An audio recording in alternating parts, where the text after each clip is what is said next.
नमस्कार मित्रांनो, Balasaheb Pawar LIC of इंडियामधून बोलत आहे. मित्रांनो, गेले 25 वर्ष झाले LIC ऑफ इंडियामध्ये मी काम करतो आहे. बरेच अशी प्रकरणं पाहिली, बरेच लोकांची प्रगती पण झाली आणि अधोगती पण झाली. कारण जीवनात जी मोठी संकट येतात अचानक येणारी, ते काय सांगून येत नाहीत. कित्येक लोकांचं माझ्या डोळ्यासमोर त्यांनी पैसे पण कमवले आणि बर्बाद पण झाले. मित्रांनो, असं कुणाच्या जीवनामध्ये घडू नये त्यासाठी आम्ही प्लॅनिंग देत असतो, परंतु बरेच लोक ऐकत नाहीत. आता बघा, 99 काय 100% लोकांचं काय रोज नुकसान होते. कसं मी सांगतो, कारण तुमच्या ह्या पृथ्वीवरला वेळ कमी होत चाललेला आहे. कारण जन्म आणि मृत्यू ह्याच्यामधलं अंतर जीवन आहे, हे संपत चाललं आहे. आता ह्याच्याकडे बघण्याचा दृष्टिकोन प्रत्येकाचा वेगळा आहे. आता आम्ही बऱ्याच व्यक्तींना म्हणतो की पैशाची बचत करा, आपलं जे उत्पन्न येतं त्याच्यात 10-20% सेव्ह करा, बचत करा. आणि LIC ऑफ इंडियामध्येच का? कारण LIC ऑफ इंडियामध्ये सक्तीची बचत होती. बाहेर जे पोस्टात, बँकेत, म्युच्युअल फंड, SIP, सोनं चांदी, घर जागा जमीन, ह्या सगळ्या गुंतवणुकीमध्ये आपल्या हातात असतं रिमोट कंट्रोल. कधी पण विड्रॉल करायचं, प्रॉपर्टी असेल कधी विकायचं, कधी घ्यायचं, सगळं ओपन कॉन्ट्रॅक्ट आहेत. त्याच्यामुळे फ्युचरमध्ये काही राहत नाही. जसं शाळा कॉलेजमध्ये मुलांना आपण काय करतो, प्रायव्हेट शाळामध्ये आपणच पैसे भरतो, पण कधी पण घेऊन येतो का? कारण शिस्त नावाची चीज नसते. शिस्त नावाची चीज जर व्यवहारात नाही राहिली तर त्याला यश मिळत नाही किंवा टिकत नाही. आपलेच मुलं आपण शाळा कॉलेजमध्ये आपण पाठवून पैसे देतो प्रायव्हेट शाळेमध्ये, परंतु आपण कधी आणू शकत नाही. आणि तुम्ही कधी गेलात तर तुम्हाला त्या मुलांना शाळेतनं काढून टाकलं जाईल, ॲडमिशनच ठेवणार नाहीत.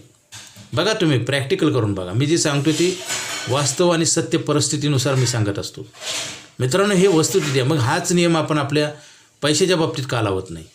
आता कित्येक लोकांना आम्ही सांगतो बचत करा, आता तर लाईफ टाईम प्लॅन आहेत, परंतु काय करतात ते बघू, नंतर विचार करू. मित्रांनो, विचार करण्यात जर वेळ वाया घालवला तर वाईट दिवस 100% येणार आणि तुम्हाला दोन्ही बाजूनं तुमचं नुकसान होणार. एक तर पैसे गरजेसाठी राहणार नाहीत आणि दुसरे कमवता येणार नाही, आणि तिसरी गोष्ट मानसिक त्रास होईल तुम्हाला, आणि ते सगळं जीवन असं तणावयुक्त होईल. मग काही लोक सुसाईड पण करतात, फ्रस्ट्रेशन होतात, जीवन एक सजा वाटते. मित्रांनो, कोंडी जी आर्थिक करतो ना आपण, ही रोज करत असतो. कारण संकट एकदम येत नाही, काही अचानक येणारे संकट असतात, ते तुमच्या हातात नाहीत. त्याच्यासाठी सुद्धा ह्याच्यात प्लॅनिंग आहे. आता LIC ऑफ इंडियाची पॉलिसी आणि मेडिक्लेम पॉलिसीमध्ये काय, तुमचं नुकसान भरून काढण्यासाठी केलेले करार आहेत. फक्त प्रॉफिट लिहून दिलं आहे, कारण फायदा लिहून दिला आणि नुकसान त्यांनी घेतलं आहे. मग एवढं चांगलं असून का घेतलं जात नाही? त्याचं कारण आहे मित्रांनो. जसं मार्केटमध्ये बघा, देशात स्वातंत्र्य आहे, प्रत्येकाला काय बनायचं हे त्याच्या मनावर आहे, आणि प्रयत्न किती करायचे जस्ट त्याच्या मनावर आहे. परंतु का बनत नाहीत? सगळे मोठे अधिकारी, बिझनेसमॅन का बनत नाहीत? शाळा कॉलेजमध्ये सगळ्यांना सारखंच एकच पुस्तक असतं, एकच पेपर असतो, शिकवणारा मास्तर टीचर एकच असते, परंतु का असं होतं? त्याचं कारण आहे मित्रांनो. त्याचं कारण आहे की आपण महत्त्व देत नाही त्या गोष्टीला, त्याच्यामुळे आपलंच महत्त्व कमी होतं किंवा आपली आर्थिक कोंडी होती.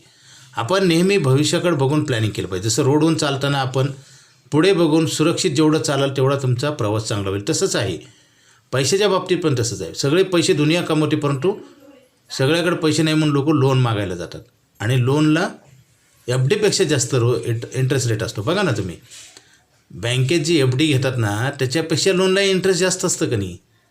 मग आपणच आपल्याला दंड मारून घेतल्यासारखं आहे. मित्रांनो, पैशाचा करार करा. LIC ऑफ इंडियामध्ये आयुष्यभर पैसे देणारा प्लॅन आहे. तुम्ही जेवढं दुर्लक्ष कराल तेवढी दरी निर्माण होईल, ती कधी भरून काढता येणार नाही. पिढ्यानपिढ्या चालत आहे. कित्येक लोक बघा, गरीब ते गरीब आहेत, वर्षानुवर्ष त्यांच्या परिस्थितीत काही बदल झालेला नाही आणि होणार पण नाही. कारण कसं असतं, तुमच्या विचारात बदल झाला तर कर्मात बदल होईल. तुमच्या विचारालाच पटत नाही. आता आम्ही कित्येक व्यक्तींना सांगतोय बचत करा. ते कसं आहे, काही जणांची मुलं असतात, काही फादर असतात, ते दोघंही एकाच सुरात सूर मिसळून बोलत असतात. आम्ही मुलांना सांगितलं तर मुलगा म्हणतो वडिलांना विचारा, वडिलाला विचारा तर वडील म्हणतात मुलाला विचारा, आणि दोघांची भेट घेतली तर म्हणतात आता नाही, नंतर प्लॅनिंग करू. मित्रांनो, हे कुणासाठी करायचे एवढं तर आपल्याला कळत नसेल, आपल्याच नावावर करायचे, आपल्या भविष्यासाठी करायचे, तर त्याचे परिणाम भोगावे लागतील ना. आज मला सांगा, लोनचे प्रकार वाढत आहेत, बँका मालामाल होत आहेत. आपण दुसऱ्यांना नाव ठेवण्यापेक्षा आपण कुठं चुकतो हे जर आपण दुरुस्ती केली तर वाईट दिवस कधीच येणार नाहीत. मित्रांनो, आले तरी ह्या जे आत्ताच्या कलियुगामध्ये एक वरदान आहेत दोन्ही, एक मेडिक्लेम पॉलिसी आणि एक LICची पॉलिसी. म्हणजे हे मानवजातीला मिळालेलं एक वरदान आहे. हे रायटिंग ॲग्रीमेंटमध्ये कायदेशीर आहे, त्याच्यात लिखित आहे. मित्रांनो, तोंडी व्यवहार नाही, सगळं लिहून दिले, तुम्ही एवढा प्रीमियम द्या, एवढे आम्ही तुम्हाला मदत करू. आता कित्येक लोक पॉलिसीची अनावस्था अशी आहे की वैचारिक पातळी चांगली राहील नाही, लोकांना चांगलं पटत नाही. आज एक बोलतात, उद्या एक बोलतात. 99% लोकांचा हाच प्रॉब्लेम आहे. आपले विचार जर स्थिर नसेल तर कर्मच चांगलं घडणार नाही, आणि कर्म चांगलं नसेल तर भविष्यात नक्की संकट येणार. आज बघा ना, रात्रंदिवस लोक काम करतात तरी पैसे नाहीत. हा काय प्रकार आहे? ही कुठं तर आपलं चुकते आणि ती सांगण्याचा आमचा प्रयत्न आहे, तरी आमचं ऐकलं जात नाही. कष्ट करून सर्वप्रथम खर्च केला जातो, बचतीचा विषय मागं टाकला जातो आणि विसरून जातात लोक. आणि ज्यावेळेस तुमचं उत्पन्न बंद होते किंवा तुम्हाला पैशाची गरज असते त्यावेळेस तुम्हाला कुणीही मदत करत नाही. पुन्हा आपल्याला कळून उपयोग होत नाही. मित्रांनो, वेळ परमेश्वराने प्रत्येकाला सारखी दिली आहे. सुख दुःख तुमच्या कर्मामध्ये आहे आणि कर्मामध्येच भविष्य आहे. बरेच लोक म्हणतात आमच्या नशिबात नाही. नशीब ही जी घडतं ती हे कर्मातनं घडतं. त्याचा गुंतागुंतच समजलं नसल्यामुळेच प्रॉब्लेम आहेत. आता आयुष्यभर पैसे देणारा प्लॅन आहे, पूर्वी असं नव्हता. मग का घेत नाहीत लोक? माहिती तर प्रत्येकाला आहे, माहिती असून उपयोग होत नाही. मित्रांनो, माहिती असून ती इम्प्लिमेंट करावं लागतं. जसं जेवण का केलं जातं? जगण्यासाठी. जेवण करायची माहिती नाही असं कुठं होतं का? आणि दुसरी गोष्ट मित्रांनो सांगतोय, लोक घरं बांधतात, घराला दार असतं बघा, कुठलंही कंपनी असलं तर गेट असतं. बिगर दाराचं घर आत्तापर्यंत तुम्ही पाहिले का? त्याला दारच नाही, असं घर कुठंच नाही, दुनियातच नाही, आणि होणार पण नाही, झालं पण नाही, होऊ पण शकत नाही. त्याचं कारण आहे, त्या घराला जर दार असेल तर आपल्याला आतमध्ये जाता येईल, त्याचा यूज करता येईल. तसंच आहे जीवनामध्ये, तुम्ही बचत जर नाही केली तर तुमची आर्थिक कोंडी होईल, त्या उत्पन्नाला काहीच अर्थ नाही ना. आता बरेच लोक म्हणतात ना, आम्ही एवढं कमवत होतो, तेवढं कमवत होतो, माझ्याकडे एवढी प्रॉपर्टी होती, मग गेली कुठं? मित्रांनो, काय होतं, आपल्या कर्मानंच आपलं वाटोळं होतं, आणि कर्म करायचं हे आपल्या हातात आहे. मित्रांनो, आम्ही नेहमी सांगत असतो चांगल्या गोष्टी, परंतु न ऐकल्यामुळे किंवा न केल्यामुळे किंवा न टिकवल्यामुळे खूप मोठा प्रॉब्लेम येतो.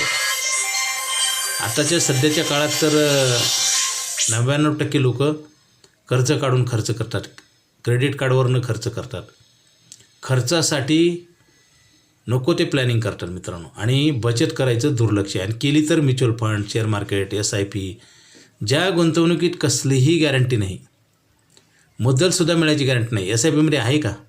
आणि SIP कुठलीही बचत मला सांगा, पोस्टामधली, बँकेमधली, विरोध करत नाही मी, गुंतवणूक वाईट नसते, परंतु आपलं जे मार्गक्रमण आहे ते चुकीचं आहे.